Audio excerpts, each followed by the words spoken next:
صدای انجیل تقدیم می کند. درود بر شنوندگان ارجمند. این صدای انجیل است، تنها صدای راستی و حقیقت که از ازل بوده و تا ابد خواهد بود. برنامه‌های ما همه روزه و در همین ساعت از رادیو روی امواج کوتاه پخش می شود. شما می توانید از طریق شبکه‌های اجتماعی فیسبوک، گوگل پلاس و یوتیوب با تایپ فارسی رادیو صدای انجیل با ما در تماس باشید. آدرس ایمیل ما از این قرار است: radioenjil@gmail.com. تکرار می کنم، آدرس ایمیل ما radioenjil@gmail.com و تلفن تماس ما 201 616 920 1791. تکرار می کنم، 201 616 920 1791. از شما دعوت می کنیم که به برنامه این ساعت صدای انجیل توجه فرمایید.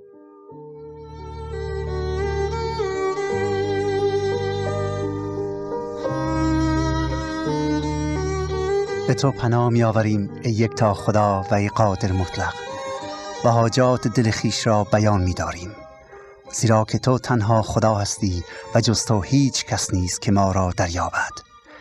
ای خدای قدوس، تو را به خاطر رحمت و کرم و سخاوت و محبت بی پایانت شکر می کنیم و استعداد داریم که ما را یاری بده که در این ساعت تو را بهتر بشناسیم تا عشق به تو و به کلام و تعلیمات تو در وجودمان بیش از بیش مشتعل گردد و بدین وسیله به تو نزدیکتر شویم.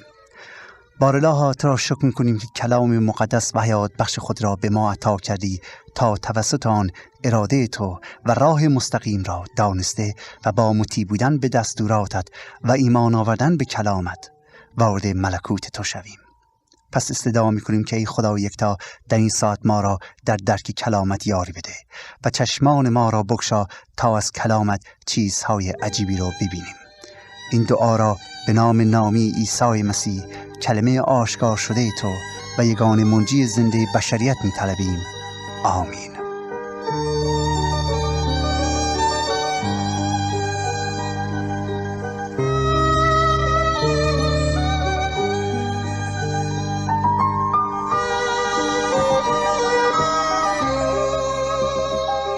زندگی و تعلیمات عیسی مسیح.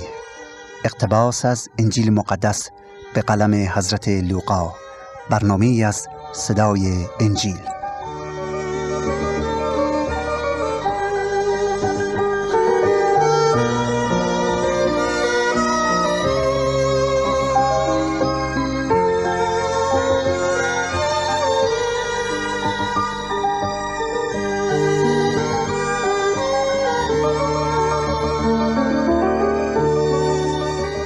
برادران و خواهران عزیز، فیض و محبت خدا یکتا که در عیسی مسیح به نحو مخصوصی بر ما آشکار گردیده بر شما باد.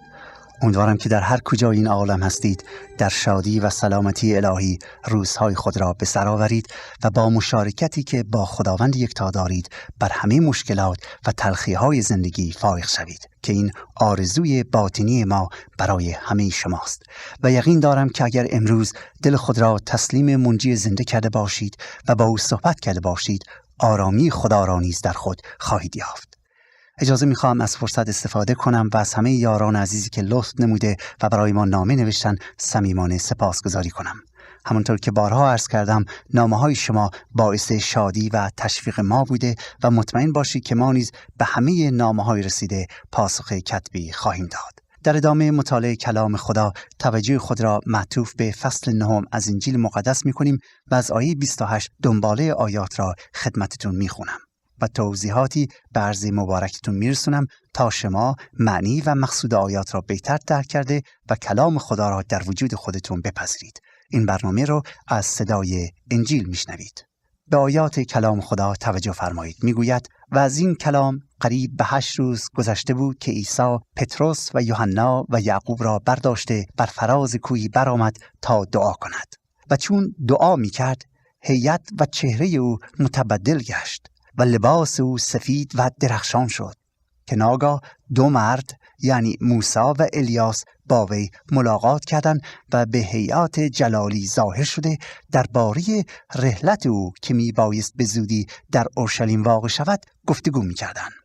اما پتروس و رفقایش را خواب در بود. پس بیدار شده جلال او و آن دو مرد را که با وی بودند دیدند. و چون آن دو نفر از او جدا می شدند، پتروس به عیسی گفت که ای استاد، بودن ما در اینجا خوب است. پس 3 سایبان بسازیم، یکی برای تو و یکی برای موسی و دیگری برای الیاس. زیرا نمیدانست چه می گفت. و این سخن هنوز بر زبانش بود که ناگاه ابری پدیدار شده بر ایشان سایه افکند و چون داخل ابر می شدند ترسان گردیدند. آنگاه صدای از ابر برآمد که این است پسر حبیب من، او را بشنوید. و چون این آواز رسید عیسی را تنها یافتند و ایشان ساکت ماندند و از آنچه دیده بودند هیچ کس را در آن ایام خبر ندادند. دوستان عزیز، واقعی که حضرت لوقا در اینجا برای ما بیان می کند به تغییر هیبت عیسی مسیح یا آشکار شدن جلال و مقام او مسما می باشد و حضرت متی و حضرت مرقس نیز به آن به طور کامل و مفصل اشاره فرمودند. میگوید 8 روز پس از اینکه عیسی مسیح به شاگردانش شرایط پیروی کردن را گفته بود و همچنین پیشگویی کرده بود که مصلوب میشه، به اورشلیم میره و توسط رؤسای کهنه و ملایان دین یهود به زودی کشته میشه، ولی دوباره قیام میکنه. این واقعی که در اینجا اتفاق افتاده است به وقوع میپیوندد و البته دلیل آن هم همونطور که خواهیم دید بسیار بسیار مهم و ضروری بود. لازم است که بگویم حضرت مرقس میگوید 6 روز پس از پیشگویی مسیح این امر اتفاق افتاد، ولی لوقا میگوید 8 روز. دلیل آن آشکار است، زیرا حضرت مرقس روز اول و آخر را حساب نمی کند، بلکه 1 روز پس از بیان تعلیم و 1 روز قبل از اینکه این اتفاق به وقوع بپیوندد شمرده است. یعنی روزهایی که مسیح سخن می گفت و روزی که این تعبیر هیبت به وقوع پیوست رو حساب نمی کنه و مجموعاً میشه 6 روز. حالا در آیه 28 می‌بینیم که عیسی مسیح برای دعا کردن به بالای کوه می‌رود یا رفته بود. حضرت لوقا توجه خاصی به دعاهای عیسی مسیح مبذول داشته است. همانطور که در فصل 6 مکتوب است، عیسی مسیح این شب را نیز تماماً در دعا به سر می‌برد و بدون شک وی مخصوصاً برای شاگردانش دعا و شفاعت می‌کرد تا ایمانشون از بین نرود. زیرا عیسی مسیح به آنها گفته بود که به زودی کشته میشه و در این ایام شاگردان مسیح در اضطراب و بی تکلیفی به سر می بردن، زیرا آنان در دل خود فکر میکردن که پس از مرگ مسیح به سر آنها چه میاد؟ آیا مسیح باید بمیرد؟ پس چگونه مسیح میتونه قوم را نجات بدهد؟ و پیروی شخصی که پس از اندکی هلاک میگردد از بین میره چه فایده داره؟ آنها تقریباً 3 سال از عمر خودشون رو با عیسی مسیح گذرانیده بودند، ولی حالا احساس میکنن که تمام این ایام بیهوده بوده، از دست میره، چون مسیح بهشون گفته بود که به زودی کشته میشه. پیش خودشون سوال میکنن که آیا زندگیمون رو هدر دادیم و آیا باید به زندگی سابق خودمون برگردیم، چون به هر حال عیسی مسیح از بین میره، کشته میشه. شاگردان در این نوع تفکرات غرق بودند که مسیح 3 نفری را که پیشوایان این 12 بودند را برای دعا به بالای کوه میبرد. در آنجا بود که با دعا و معجزه آنان را به قدری متقاعد میکنه که او همان مسیح و خداوند است که آنها حتی تا پای صلیب حاضر به پیروی او میشوند. کوهی که بالای آن رفتن همان کوه هرمون است که در عربی به جبل الشیخ نیز خوانده میشود. دعاهای مسیح غالباً طولانی بوده و حتی شبها را تا به صبح در دعا به سر می آورد. در آیه 29 می گوید که چهره مسیح در حین دعا متغیر میشه و چون خورشید می درخشید و جامهش مثل خورشید نیز می درخشید. متی جامه مسیح را به نور و مرقس به برف تشبیه می کند. اگر این اتفاق در شب افتاده باشد، منظر این تغییر هیبت بی اندازه با شکوه و پرجلال بوده است. منجی و خداوند ما که خود نور عالم است در تاریکی چون آفتاب ظهر می درخشید و چند لحظه پرده هایی که جلال وی را پنهان می ساخت زائل گردید و شاگردانش برای اولین بار توانستند مولای خود را آنطور که بود ببینند. حضرت پتروس بعدها در رساله خود به این امر اشاره می کند و می گوید چهره مسیح و جامهش مثل برق بود که به معنی درخشیدن می باشد. شکوه و جلال مسیح در حال تکامل بود. ابتدا موسی و الیاس ظاهر می شوند و با او صحبت می کنند و در عین حال در حین کمال ندای خدای یکتا نیز شنیده می شود که می گوید این است پسر حبیب من که از او خوشنودم. حالا ممکن است سوال بشه که چرا در اینجا موسی و الیاس ظاهر می شوند و نه انبیای دیگر مثل ابراهیم؟ باید گفت که موسی نماینده تورات و الیاس نماینده انبیا می باشند. این دو نفر که بزرگترین اشخاص عهد عتیق یا تورات و صحف انبیا محسوب می شوند ظاهر میشن تا یک کار را انجام بدن و آن شهادت به عیسی مسیح داده و مخصوصا شاگردان یهودی او را مطمئن سازند که وی در حقیقت همان مسیح موعود است و مطابق نقشه خدا او باید بر روی صلیب جان بدهد. مطابق نقشه خدا مسیح بایستی کشته بشه و نباید شاگردان او از صلیب و مرگش باعث شک و تردید در دلشون بشه و یا در او شک بورزن. نبایستی در دل ایمانداران نسبت به مسیح موعود بودنش شکی به وجود بیاید. آیه 31 می‌فرماید گفتگوی موسی و الیاس و عیسی بر سر رحلت یا صلیب و مرگ عیسی مسیح دور می‌زد.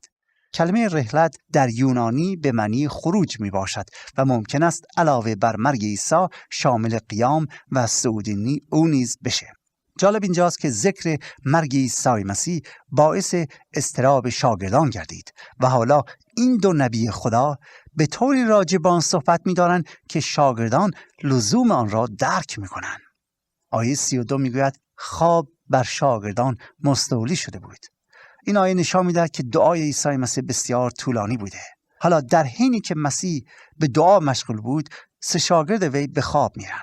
ولی در حین خواب و یا در لحظه‌ای که موسی و الیاس ظاهر میشه و نور سماوی گرداگرد عیسی مسیح رو فرا میگیره، این نور الهی سبب بیداری آنان میشه و یه مرتبه از خواب بیدار میشن و شاهد این منظره بسیار عجیب و استثنایی و غیر منتظره میشن. بهت و حیرت وجودشون رو فرا میگیره و به قول معروف از تعجب خشک میشن.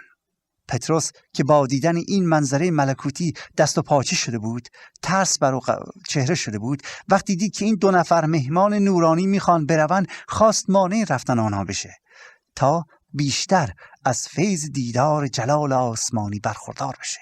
بنابراین پیشنهاد میکنه که خوب است سه سایبان مثل سایبان‌هایی که بنی اسرائیل در عید خیمه ها در آن زندگی می‌کردند بسازن تا موسی و الیاس در آنها ساکن شده و پیش ایشان بمونه و یا اینکه به مردم بگوین که اینجا مکانی است که این مردان خدا ظاهر شدن پس مقدسه.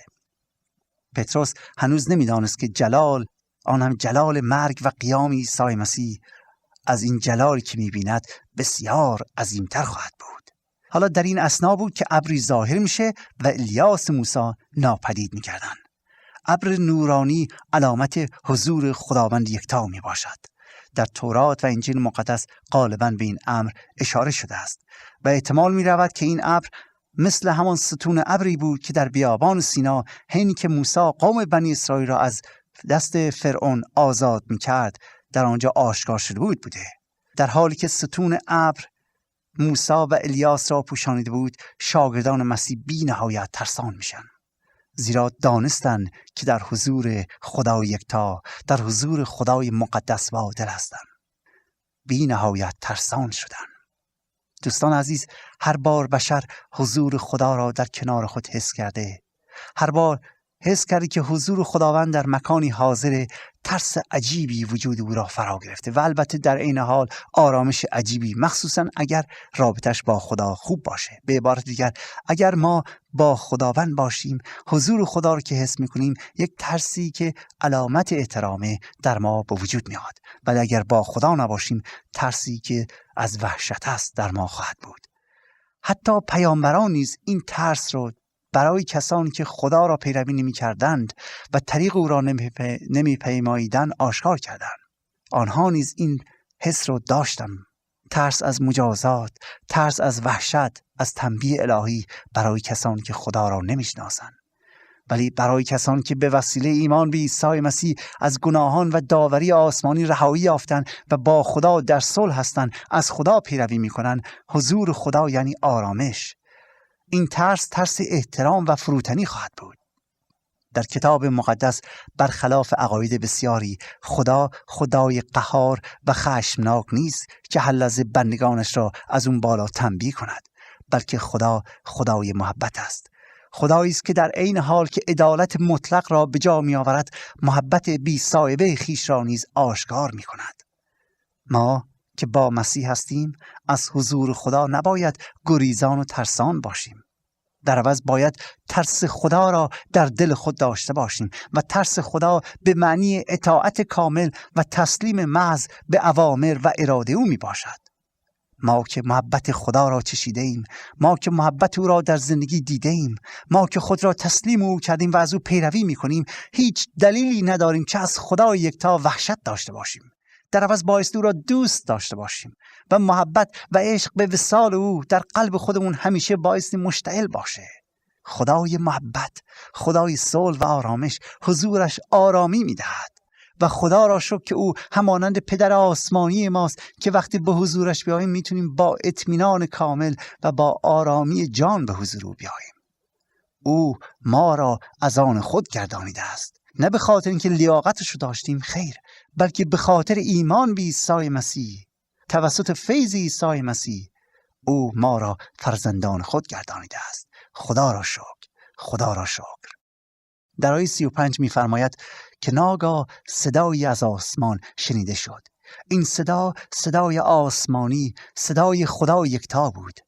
3 مرتبه خدای یکتا، خدای پدر، به وسیله هاتفی از آسمان به پسر خود شهادت داد. حضرت پتروس بعدها در رسالش به این هاتف آسمانی اشاره می کند و حضرت مرقس یادآور می شود که وقتی 3 شاگرد مسیح این هاتف را شنیدن به زمین افتادند و وقتی عیسی آنها را لمس نمود، آنان به بالا نگاه کردند و فقط عیسی را دیدند. ابر آن 2 پیامبر آسمانی را ناپدید می کند. این هاتف آسمانی، این صدای خدا به عیسی شهادت می‌دهد. می‌فرماید این است پسر برگزیده من، او را بشنوید یا به او گوش دهید.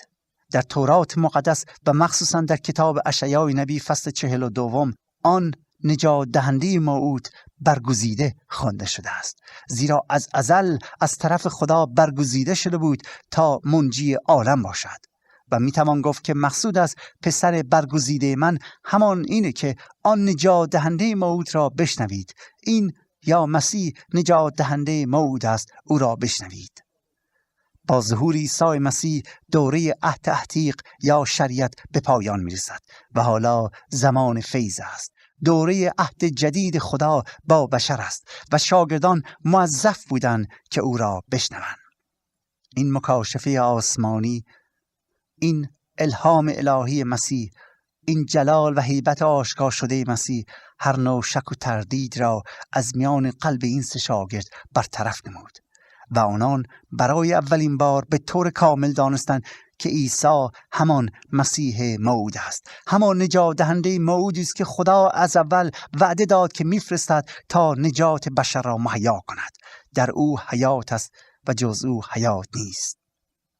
در آیه 36 عیسی مسیح می‌فرماید که این موضوع را به کسی نگویند، یعنی تا بعد از قیامش از مردگان، تا بعد از مصلوب و مرگ و رستاخیزش راجع به آن سخن نگویند. چرا؟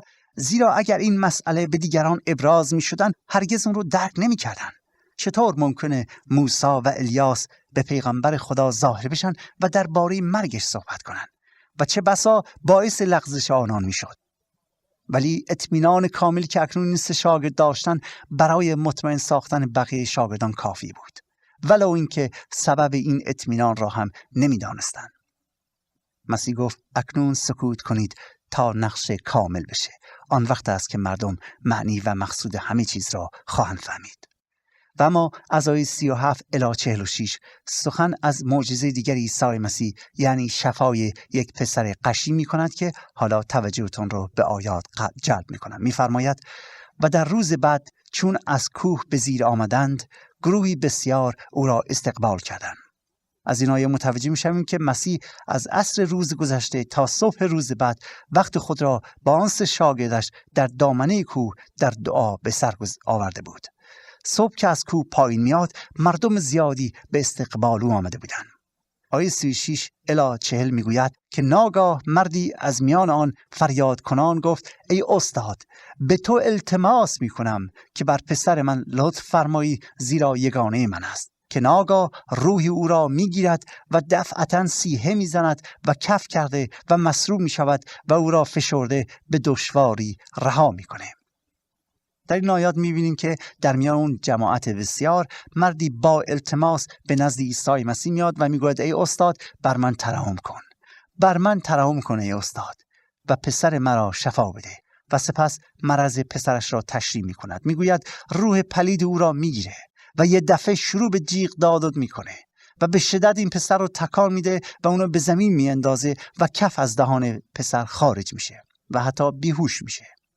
از آیه 40 متوجه میشیم که این مرد مدتی بود که در انتظار آمدن عیسی مسیح بود، چون از نوشاگرد دیگر عیسی مسیح که در منطقه بودن تقاضای کمک کرده بود، ولی آنها نتوانسته بودند او را شفا بدن.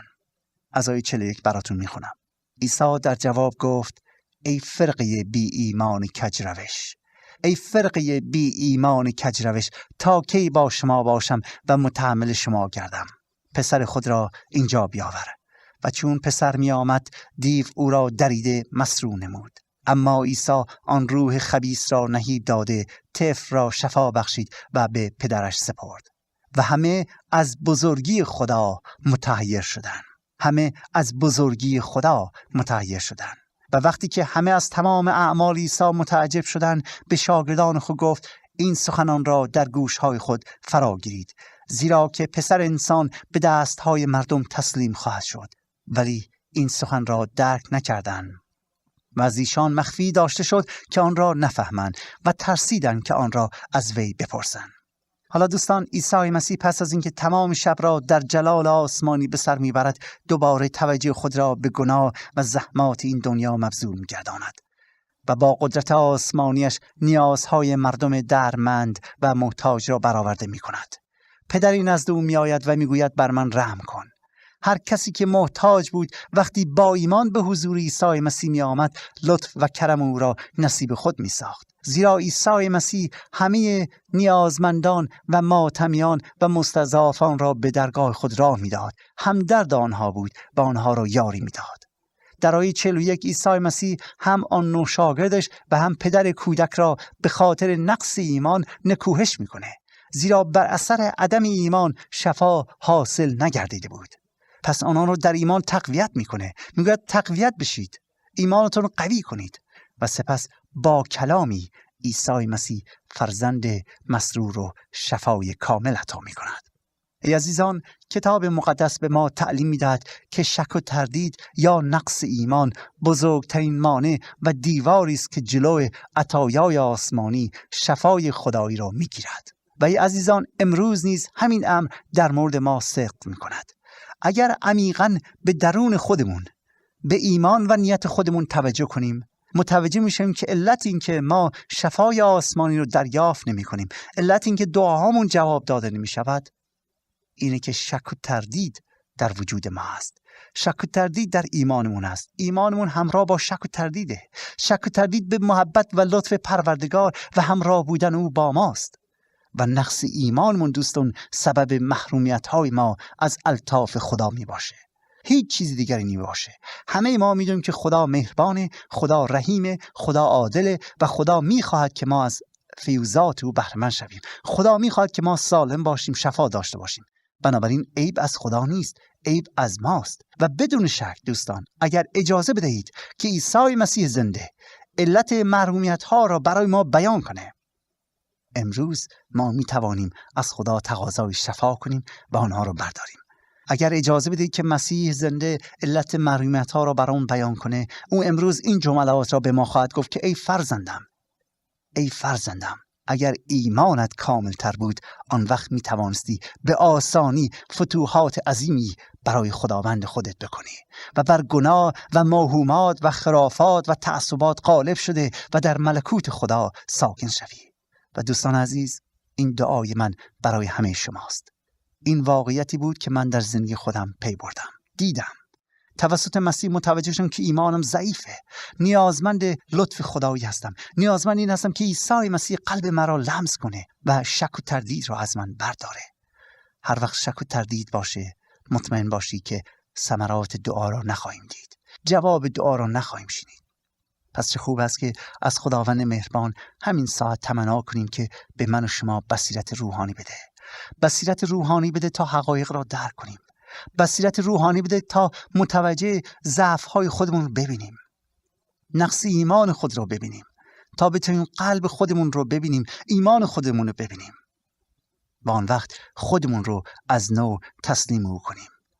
او که زنده است، او که نجات دهنده است، او که حاضر است، او که شفیع و ناظر است، او که منجی و نجات دهنده زنده است، یعنی عیسی مسیح میخواهد امروز ایمان ما را قوی کند. میخواهد شک و تردید را، ضعف را از قلب و وجود ما دور کند تا فیوزات الهی نصیبمان بشود.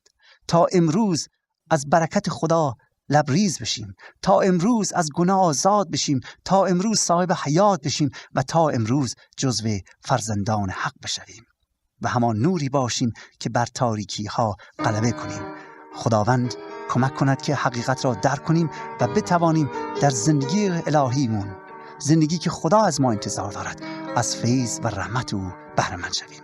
من برادر شما کشیش رضا مسعودی تا برنامه دیگر و روز دیگر شما را به خدا یکتا میسپارم و امیدوارم که در این ساعت دعا کنید که خداوندا ضعف و دیوار ایمان که سبب شده برکات تو را نیابم از من دور کن. خدا یکتا یار و یاورتان باد.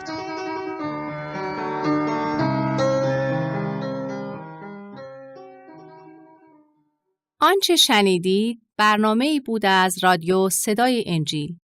خوشحال می‌شویم که با ما مکاتبه کنید و از نشریات و ادبیات ما استفاده نمایید و از طریق شبکه‌های اجتماعی فیسبوک، گوگل پلاس و یوتیوب با تایپ فارسی رادیو صدای انجیل همراه ما باشید. همچنین از طریق تلفن و ایمیل نیز می‌توانید با ما تماس بگیرید. آدرس ایمیل ما از این قرار است: radioenjil@gmail.com. تکرار می کنم، ایمیل ما radioenjil@gmail.com و تلفن ما 201 616 920 1791. تکرار می کنم، 201 616 920 1791. تا برنامه دیگر و روز دیگر، خدای یکتا و مسیح زنده با شما باشد. ماراناتا، یعنی خداوند به زودی برمیگردد. آمین.